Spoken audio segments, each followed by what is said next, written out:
Hello and welcome to another edition of Business Insights. This is our special edition on startups, and we're going to be talking to Bruce Long, the president and CEO of Perfecto Coffee, and what he has to offer and what his company is all about. Welcome, Bruce. Thank you.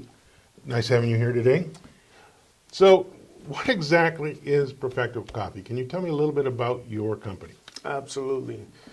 First off, we're a young company, and we're a young company with a vision.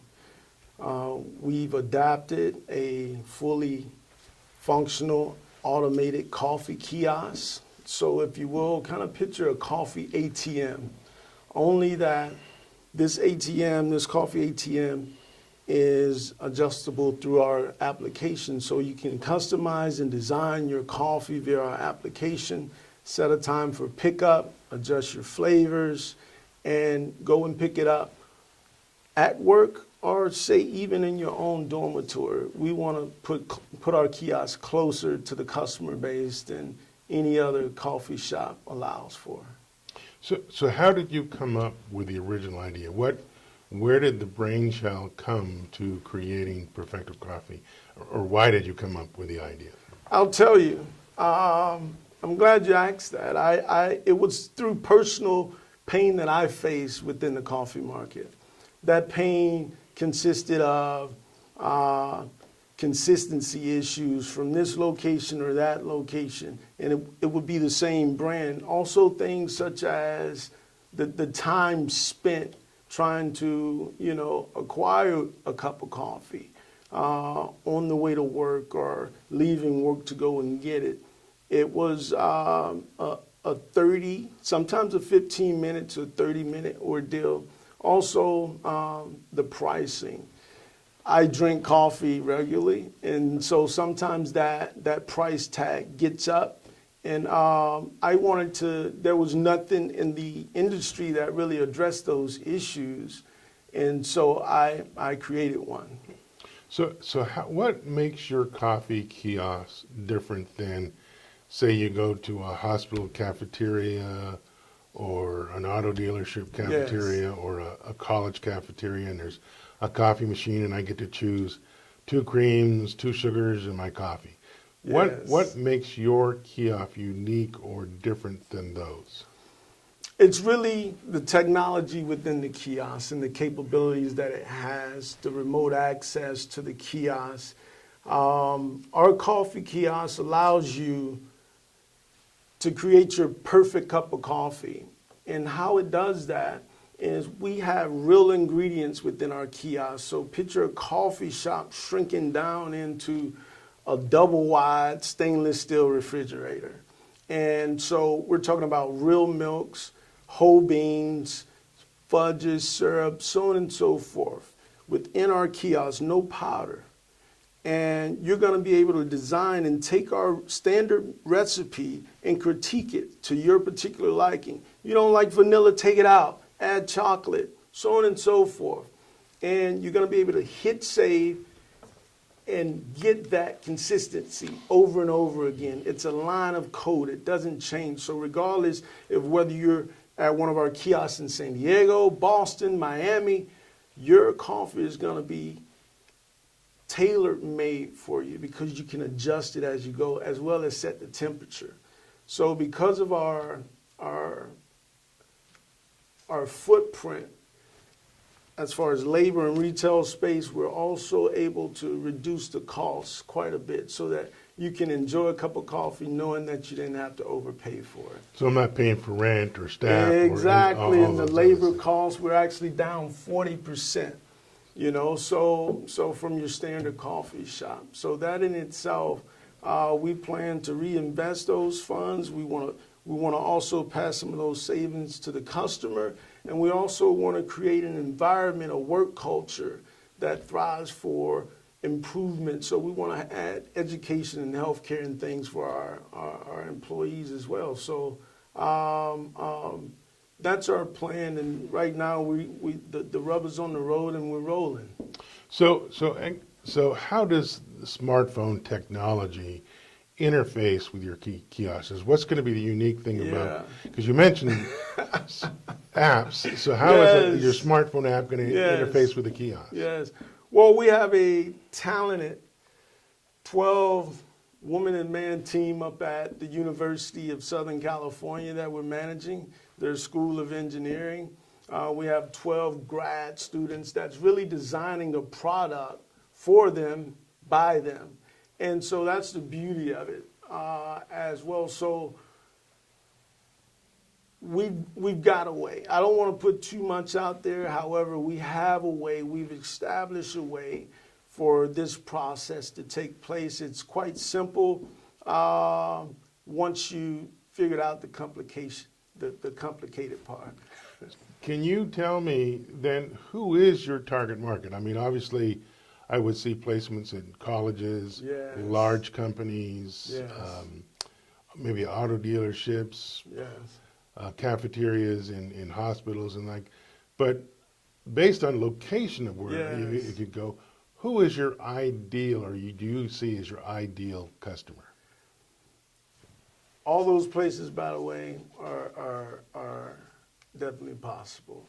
However, starting out, we want to be more laser focused. So we've went ahead and adapted generational Z customers as our target As your market. core market. And the reason why, and we're going to target ages 16 through 24. We essentially would like to adapt their experience, their coffee buying experience, by providing a coffee solution that's more suitable for their time. And so by allowing the customization, by allowing, for it to have a reduced price, we want to get into high schools. I've spoken with a number of high school districts. And before these individuals actually enter the coffee market, why not appeal to them now on a level in which they understand and which one they process, so that we can grow with our customer base, much like Disney does, and that's something that we really want to adapt. And also within the data, they're currently 23 million strong right now here in the United States. I'm talking about generational Z, and they're increasing. So 5 years from now, they're actually projected to be the number one generation in the workplace and the marketplace. So that's why we've adapted them as our core market. Are there other models like yours or business models like yours that are up and running now? And if there are, Yes. how do you plan on competing with those that are already in the market now? Great question, great question. We've got a small company in San Francisco, and they're approaching this market with a kiosk and providing quality coffee. However, their platform is more of a novelty. They're using a robotic arm and so on and so forth. It's more of a show. We're looking for volume and quality and proximity. There's another company over in Europe. It's called Costa Express, and it's a vending machine that has quality coffee, so on and so forth. However, their model is not as advanced as ours. Once you receive your cup from our kiosk, the cup, the lid, the sleeve, and everything to perfection, including the temperature you set it, is ready and available. So you grab, you enjoy. There's no need to wait until it cools down, add sugar, add cream, nothing. It's exactly how you want it, when you want it. And that's the beauty of what we're doing, and we're going to continue to do that and improve upon those models. So going back to potential growth. Yes. You're talking about reaching Generation Z, 16 to 24, as your Yes. beginning target market, Yes. with the anticipation that in the next 10 years, you're going to continue to target that market, but that market is now going to be double because they're going to be now Yes. 34 years old or 35 years old. Exactly. So can you tell me a little bit how you see your potential market, say, in now and in the Yes. next maybe 10 years? Okay. We'll do 5. And I like to say 5 years only because when you go too far out, no one can really tell. So Right. I'll say 5.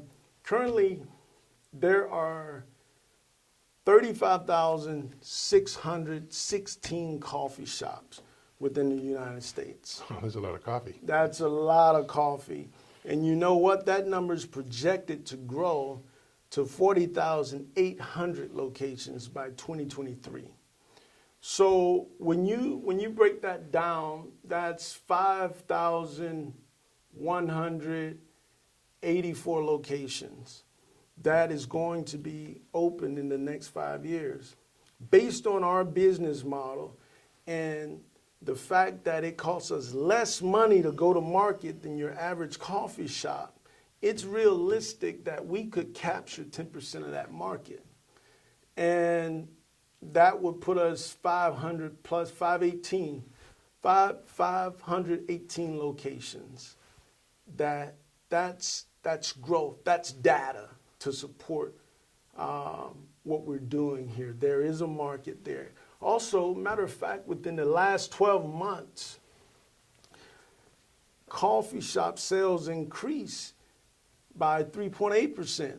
And there's a 5-year compound annual growth rate of 2.8%. So the market is increasing. It's moving. You know, it's ripe for fruit such as this. Well, I could see the advantage to the product, like I said, being in the different locations that I expressed. Yes.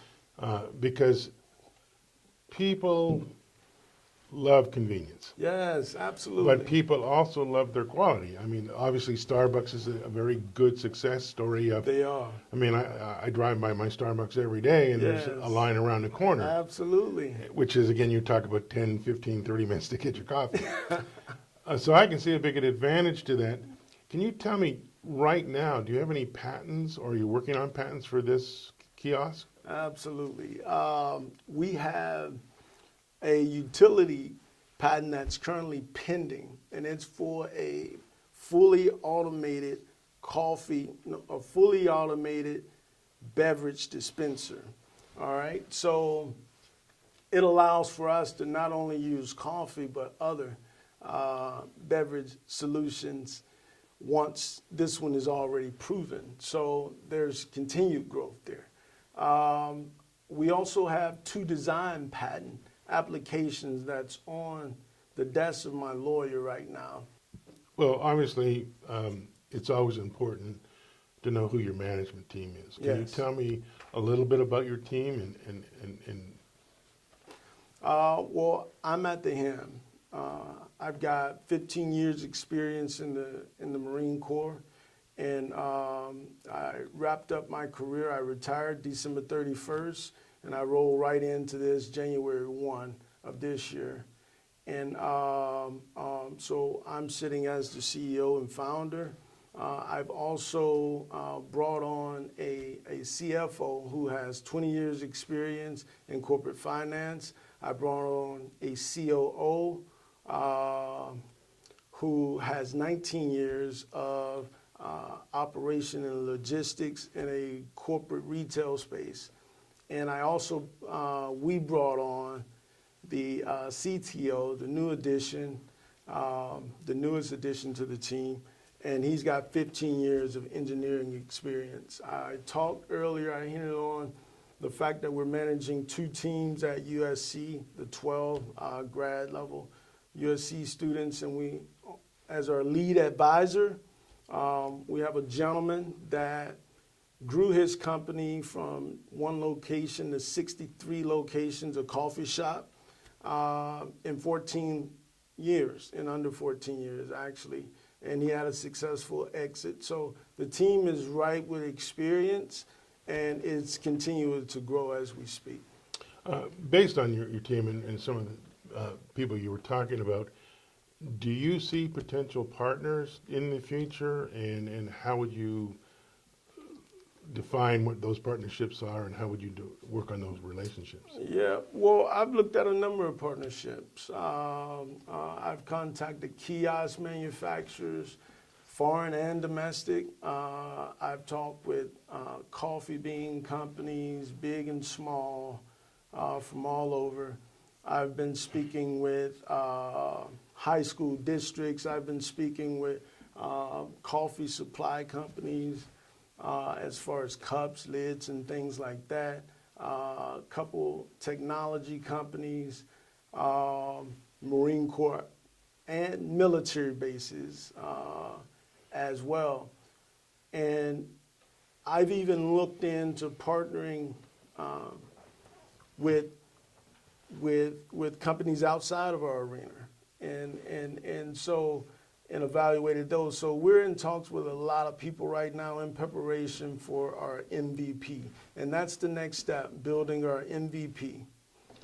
Let me ask you, one of the most critical things a lot of young startups fail to do or do well is have a good, solid marketing plan for the launch. Gotcha. Where do you see your launch, and what are your, quote, if you can, Yes. your marketing plans for that launch? Absolutely. Well, we'll talk about the marketing plan. The marketing plan, because of our business model, if you will,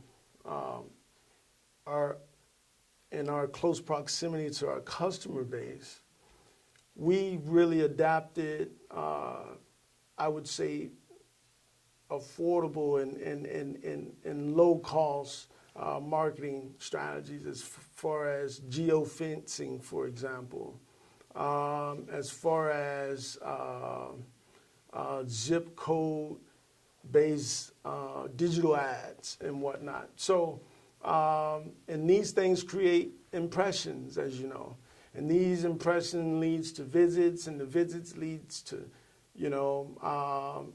leads, and leads to sales, and sales leads to reviews. So, and you continue to work that cycle, critiquing yourself and making those improvements. We've also, as far as before a kiosk is even placed, we partner with a geolocation company that, based off our wants and needs for our kiosk to be successful, it finds the ideal placement for it, and logistics and in our time and our trucks and so on and so forth. So we've got a really great business marketing plan. We've even thought about sending out a team of 2 to 3 people prior to that kiosk getting placed, start building hype, getting people to download, so on and so forth, giving customers 75% off their first cup, giving them 50% off their second cup, giving them 25% for their third cup, because we want them to create their ideal cup, Right, and great, it gives them time to test do it. that. Exactly. So